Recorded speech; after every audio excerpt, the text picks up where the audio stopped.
safe streets, vibrant neighborhoods, successful business and commerce.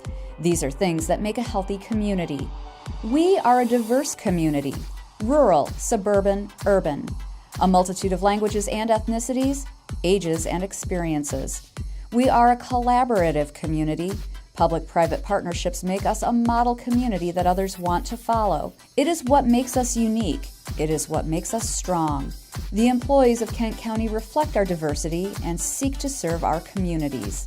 People in this county, in this area, we wrap our arms around each other. We come together to collaborate, to solve problems.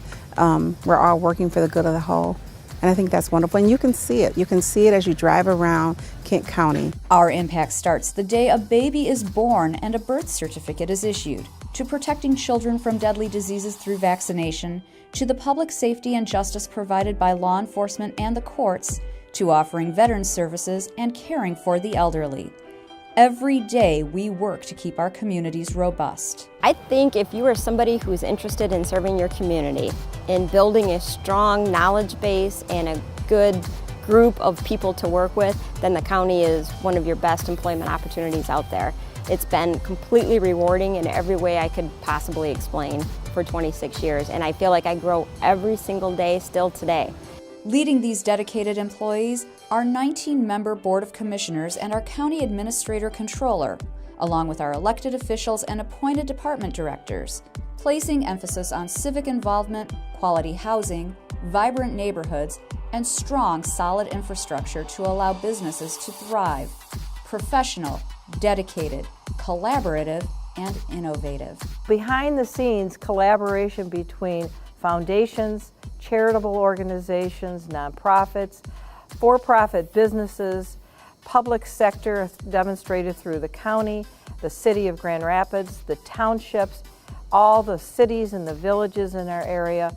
If we don't come together, then we will not have the strength that we have today, and I only hope to build upon that. Our aim is to make our communities the best they can be. We are involved in exciting development projects, sustainable recycling programs, and creative progressive prevention programming. We partner with elected officials, impacting policy ideas that become great achievements. We seek opportunities to reach out into the community and offer our services to help our residents make Kent County thrive.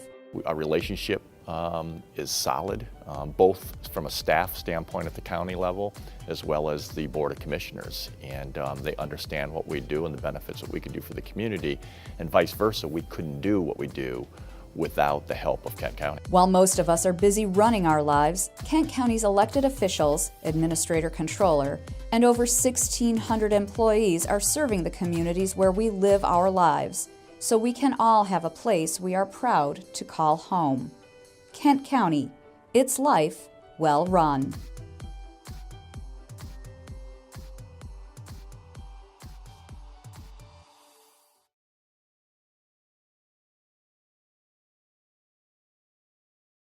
Okay, folks, here we go. We're going to begin the Finance Physical Resource meeting. It's July 19, it's 8:30. We just had a work session on the CIP.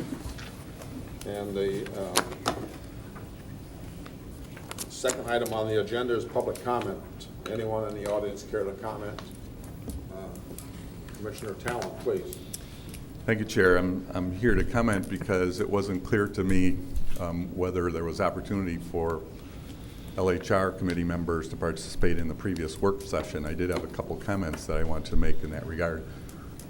But also, we had this conversation a few minutes ago, but just for the rest of my colleagues, wanted to note a little bit of concern about the upcoming process for reviewing the budget for this year. My understanding, after a number of years of history, is that budget work sessions were scheduled so that the entire board could weigh in and ask questions and potentially influence what the final budget is that comes before this committee. That was kind of what I was told, many of us were told in response to the concern about the eventual budget process being an up or down vote on the entire budget, and that there's not room for amendments to be made, which if you're not a finance committee member, cuts the rest of the board out of the process. So what we've always been told is that these budget work sessions is the way that the full board can weigh in on the budget. So just asking that that be clear moving forward. I think the CIP piece is part of the entire budget and so ought to be part of the deliberation and work session for the entire board. Two concerns that I wanted to express about the CIP. One is that for 8 years now, since I've been back on the board, I've continued to ask about a plan for funding parkland acquisition, which, recognizing that we haven't figured out how to maintain our parks really well yet, or haven't chosen to fund that maintenance well, it does continue to seem critical to me that we take advantage of available parkland that's contiguous to the parkland that we own. And I still don't see a plan for that, and I still don't. Every year I'm told, well, we need to come up with a plan for that. We need to find a place for that money to come from, and we still don't have it. And I'm really getting kind of frustrated with that. The second question and concern that I have is somewhat in response to a comment from Marvin, and that is about what happens to dollars that are left in the CIP fund from projects that are under budget. And it seems to me we ought to have a better process. What he said, I think, was that some of these other projects could be funded out of that. But I have yet, in my 8 years back on the board, to hear an accounting for, at some point, how much is left in there, when that money becomes available, or an intentional process for taking a look at these project requests and then fitting them back into that surplus that's left over. It feels like that surplus becomes a little bit of a kitty that if something comes up, maybe we can pull it out of that, rather than using this intentional process of ranking projects, prioritizing them. Seems to me we ought to come up with some kind of a process to include these, take a look at adding some of these back in based on that surplus that's left over. So those are the two comments that I wanted to make, and I appreciate the opportunity to do that. Thanks. Normally we don't comment, public comment, because of you. The work session that we had this morning could have easily been held in the back, and we could have included everyone, and I could have easily included other board members this morning as well, and I didn't, so that was my fault, and I apologize for that. So the other questions we'll talk about as we get into the item 4 on our agenda. Okay? Anyone else care to comment? Okay, with that, we'll move on to the consent agenda. Need a motion to approve. So moved. Support. Been moved and supported. Items A, B, C, and D. Anyone care to remove anything from that? If not, all in favor say aye. Aye. Opposed? Thank you. Item 4. This is a request to approve the list of capital projects to be included in the preparation of the 2017 county budget. The June 21st, 2016 Finance and Physical Resources meeting included a report on the fiscal year 2017 capital improvement program requests. The requests have been reviewed and a recommendation prepared by a staff committee, including representation from Parks, Facilities Management, Information Technology, Sheriff Purchasing, and Fiscal Services. The recommended list includes 19 projects at an anticipated cost of almost $9.3 million. Financing for the 2017 recommended projects is anticipated to be drawn from the general fund support of $5.3 million and almost $4 million from other sources. With the concurrence of the Finance and Physical Resources Committee, funding for these projects will be included in the fiscal year 2017 budget resolution scheduled for board approval on November 17, 2016. Need a motion to approve. So moved. Support. Support. Come on, folks. I supported it. Thank you, sir. Thank you. Two people moved it. Okay. Questions? Harold? Thank you, Chair Van Molen. I don't know who made the statement. If it looks like a duck, it might be a duck. it kind of looks like we rubber stamp in this process. We get what we got this morning. I don't think there's been any other input up to this from the elected body. It's been strictly through the staff, and I appreciate the work, the process that they go through. But maybe a bit to what Commissioner Talon is bringing forth. When do we as a full body get a little more input into the CIP process? And I think maybe we should look at that. David? And then Yeah, I just want to quick clarify comment, and something I heard Commissioner Talon say, where I hope my comment relative to parks wasn't meant to say we meaning our staff, not me. Our staff don't know how to maintain our parks, because that's not at all the case. I think we just don't know how to find the political will to make it happen. We know how to do it. Our parks staff, I think, do a fantastic job with the resources they have to keep things as best as possible for not only residents of the county and visitors. So definitely don't want my comments at all to be interpreted against. And I don't think Commissioner Talon, to slightly speak for him, where he said we don't know how to do it well relative to maintenance. I think it meant the funding of the maintenance, not the actual maintenance. That being said, if Daryl, if you could send us again the item that we did way back in the winter where we put that $5 million in that strategic fund, because that was a decision by us to put, I think, general fund into a special fund. And some of my frustrations are is once we put it in a special fund, we create these lock boxes, and they're months ago, and it made tons of sense. I voted yes for it.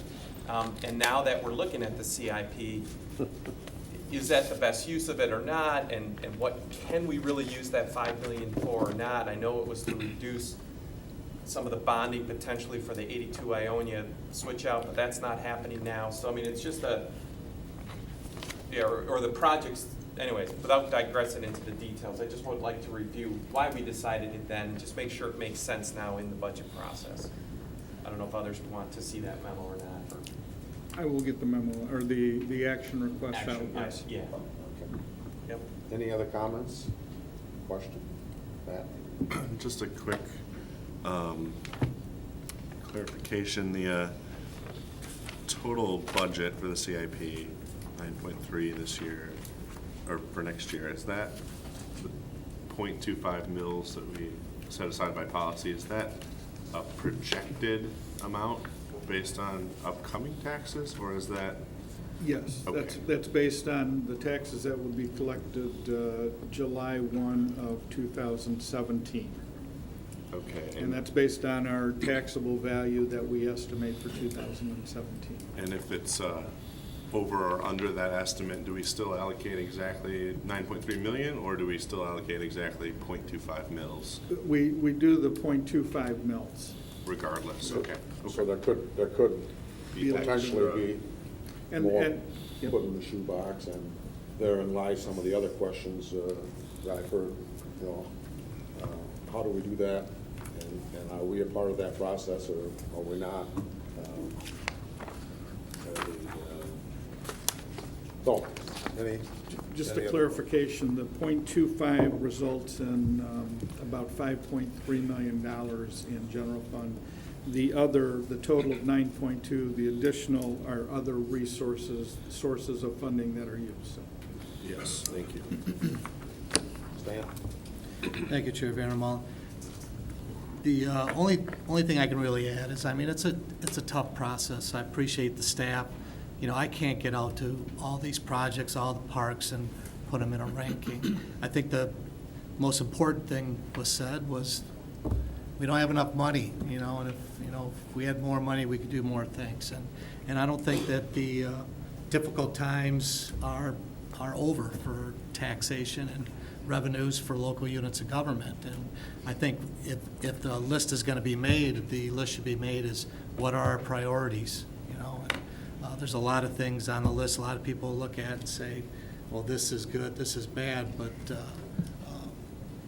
I think down the road, there are going to be more difficult times ahead, not just for Grand Rapids, who seems to have a rosy future. There's a lot of problems still looming at the state and federal level, and those chickens will come to roost sooner not later.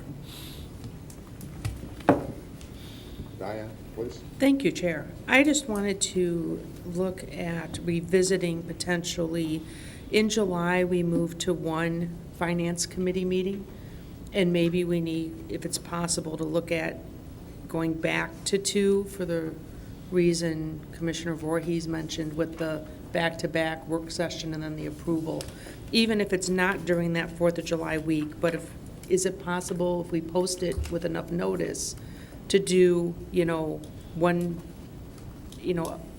meeting that is the week before, and then this would flow into this meeting? It's just something that might be worth, if this is going to be the flow for this, if this is how, going forward, we're going to handle the capital improvements, maybe we do need to add that extra meeting back for finance. So, and that would alleviate that piece. Plus, we do get another crack at this, correct, at the board before it's finally approved? Yeah. Just at the board meeting where Right. it was approved Okay. in November. So, Darrell, let me ask you, is approval of this CIP project today critical to moving forward, or is this just part of the process? It's part of the process. At some point in time, we have to include the CIP projects in the budget submittal. So this is, what this does is says, okay, as part of the 2017 budget, these are the projects you will include in the budget for the capital improvement program. So, but I guess that if we didn't approve these specific projects, you guys could still plug in $5.3 million into the general fund budget and say that's your mark for that. And I'm not saying we should or shouldn't do that, but. Well, the way, we do have that authorization of the $5.3 million based on, the board has already said, or the Finance Committee said, okay, take 0.25 mils and use that for CIP projects. So that's been done as part of the budget parameters. Now what we're doing is saying, okay, we have a specific list of projects, and if we deviate from this list over the course of the year, we have to get specific approval from the board. Or if, let's say, we have additional funding from closeout of projects that took place over the past year, we can take that, because it all stays in the capital improvement program fund. We could bring those, a recommendation back to say, okay, now we have some additional funding, let's add these projects as we've discussed. But this says, this is the list that you will approve and then, or that you will act on or implement in the future. Okay, and Just Mr. Chair, this list has been vetted by the staff, right? And this sitting Finance Committee, this is their second time looking at the CIP. I think we understand the process. And This is the first time we've seen the recommendation. But We've seen the general list, and now this is the specific list. And I think if it's been thoroughly vetted by the staff, I don't know, we could probably all go through that list and pick out 3 or 4 things that I'd really like to see. And the great thing about this process is we set aside money to do it. And the other great thing about this process, it's very frustrating. So. Well, and it's not, hold your thought a minute, Matt, but it's not unlike the money we do for DHS. We allocate some $300,000-$400,000. They go through the process, and we come back, and in a sense, Harold, you would probably say we rubber stamp that. And we also do that with the senior millage. They come back, they come back with a list. So it's not an unusual process for us to do. And if we start deviating from the process, we're gonna be in a lot of trouble. Because as Roger said, there's a couple things on there, I'd probably say, I'd rather have that one. Harold, I understand you, the step thing, and somebody's got this or that. And so, if we wanna get in trouble, we could start picking it apart, but I suggest we don't do that. Well, my point being, excuse me, if I can follow up, like Luton Park for, I say 7 or 8 years, Darrell, I'll say I was only 2 or 3, but About 7. you get creative, if you really want that project. Roger got creative and added some things that move it up in the queue, and that's how we were able to do that. We had the road commission redo an intersection. So I'm not saying that all these projects aren't worthwhile. I'm just saying that if it doesn't get approved in this round, hey, there's always next year, and how does that work? Like I said, I'm just very, very happy that we have this program, because you don't see it everywhere. And when it comes to actually trying to decide, that's where it can really get messy if we didn't have the staff input and the priority and follow this process. That's what I'm saying. All right, thank you, Matt. You have a comment, question? Similar comment. I think the process is actually extraordinarily good, and I'm very comfortable moving forward with the recommendation of staff. I would, though, add my voice to Commissioner Voorhees' comment that in a future year, maybe we could make the process even better by allowing 1 or 2 commissioners to participate in the kind of nitty-gritty ranking, meetings. So I'll just add my voice to that potential idea for a future year. Okay, thank you. Harold, and then David. Well, thank you, Chair. I've been thankful and proud to be a part of an organization where, through its leadership, Darrell and our chair, and that we emphasize process and people, or people and process. And if we take care of people and take care of process, that's what we want to do, and things will run smooth. But I don't want that to mean that we never should look at process. And I appreciate Commissioner Coleman's ideas.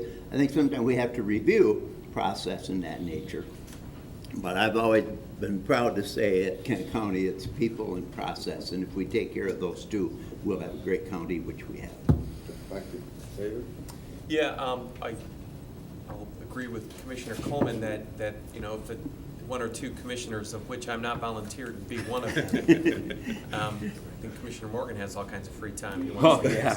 But that being said, because the great example of senior millage, because those folks spend days, plural, going through, and making the recommendations and interviewing us with conflicts when we go in there. And there's how many, 3 or 4 commissioners on that committee. So it's not totally delegated. So, I don't know how much that would change the process to have 1 or 2 of us in that room when this happens or not, just so we have better understanding of the workings. Following up on Commissioner Jones's comment, though, we're going to act on this in 4 months as an official part, actually 4 months less 2 days as an official board action. So when we look at what's the haste in making this happen, to the chair's point, we know there's $5.3 million because Al's not going to start working on these projects until January 1-ish. Some things start rolling because just in anticipation, because you got to. Okay, I see a head nodding. So you have to kind of have an idea. No, I know. So you have to kind of have an idea of what needs to be queued up for January 1. Yeah, that'd be nice. If we had to do, and I know you don't mean this at all, but if we had to commence every project January 1st, how do you start? Yeah. So a lot of things need to be done in advance. It takes a while to put together proposals, request for bids, things like that. There might be some, I could go on and on. But it is very, very, as I hear you all talking about possibly putting things off, we'll do whatever you say, but it is concerning to staff, myself and others, for planning. Right, and that we need to know, at least people like myself who don't Not deal every in that. project needs lead time. Oh, absolutely, absolutely. Well, every project needs lead time. Every project doesn't need lead time in the previous fiscal year. Okay. All right, thank you for that clarification. Okay, anyone else? The motion is to approve this list, the 2017 CIP, and I'd say all in favor, say aye. Aye. Those opposed? Motion's carried. Thank you very much. We'll go to item 5, Darrell. This is a request to recommend to the board to authorize the purchase of development rights on 57 acres of property in Granton Township owned by Dennis and Kimberly Malone, and to authorize the county administrator, controller, or his designee to execute purchase agreements and any associated documents. The Board of Commissioners approved the purchase of development rights ordinance in 2002. In April of 2014, the board approved selection criteria for the purchase of development rights by the county and authorized the Agricultural Preservation Board to accept applications from landowners to participate in the program. In April of 2015, the board authorized an option on and submission of a federal grant application to purchase 100 acres owned by Dennis Malone and Kimberly Malone in Granton Township. The total acreage proposed for preservation by the Malones was 157 acres, but funds were not available to preserve the entire farm at that time. The federal grant was awarded, and the 100-acre parcel is now ready to close. The Wegge Foundation has recently approved using funds previously granted to the county to purchase the remaining 57 acres.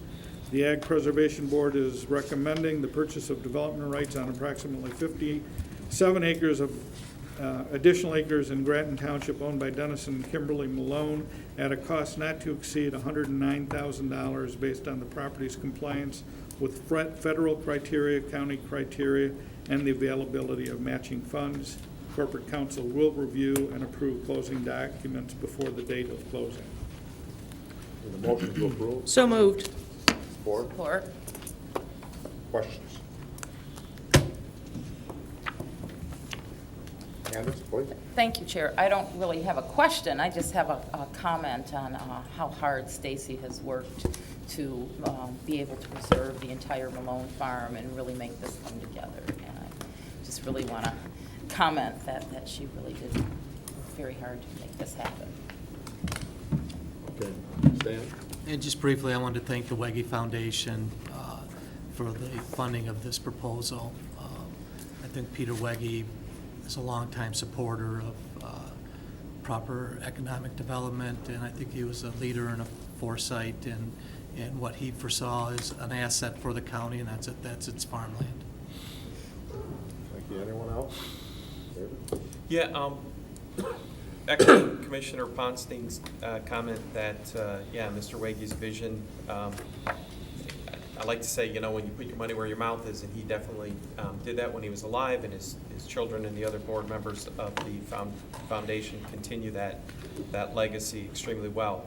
A request, I don't know how tough it is, but when we look at the map, and we've had comments before about what is and isn't out there, how hard would it be for somebody to color in like what's been developed within that green shaded area where it simply says planned agricultural preservation, GVMC, but relative to how much we have been able to do with the non-county dollars, and then what's actually happening out there in the green spot. If we pick a positive color to show, if a new subdivision is put in or something within that area.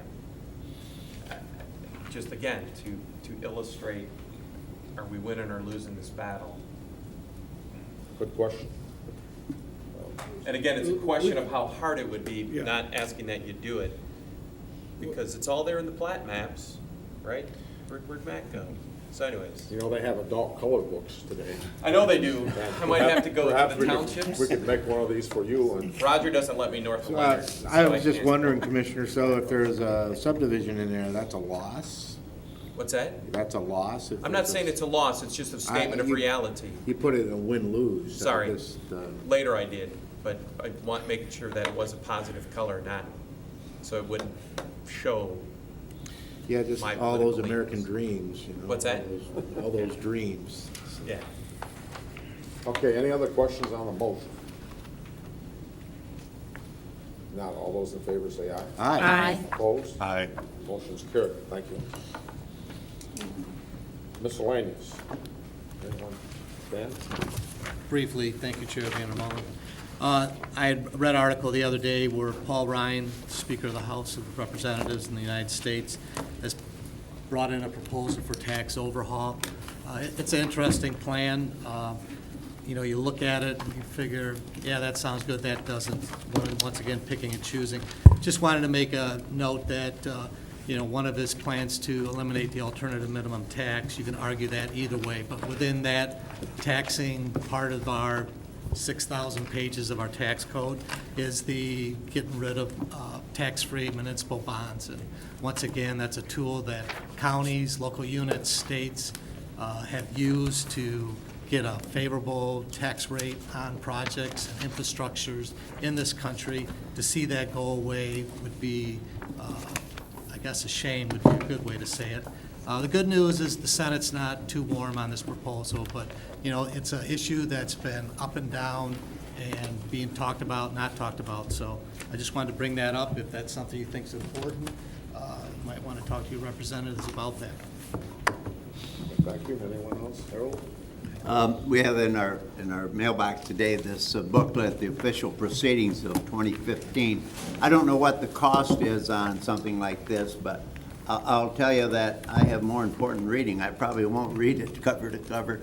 Could we better just post that the proceedings for 2016 is available at their website such and such? And I don't know what printing cost is in this kind of, but we should look for more opportunities to make it available on the website rather than printing everything. Thank you. David, you have anything? No, sir. Diane? Nope. Emily? Matt? Candace? Roger? We're adjourned. All right.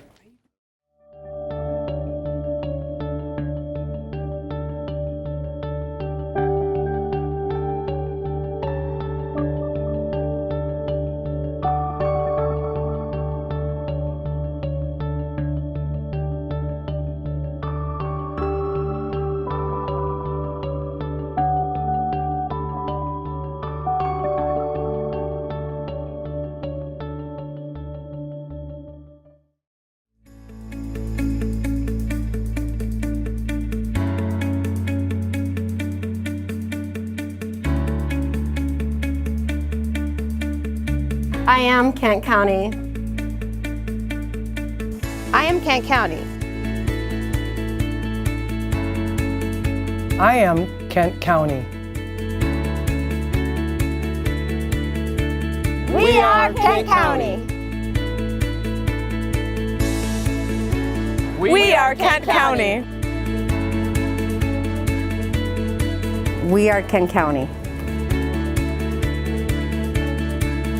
We are Kent County.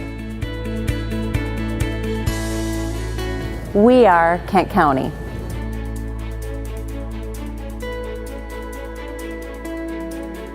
We are Kent County.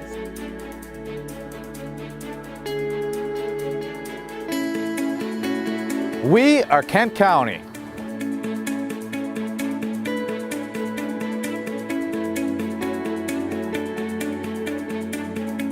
Beya, Kent County. Ami, Kent County. Somos Kent County. Mas Ira, Kent County.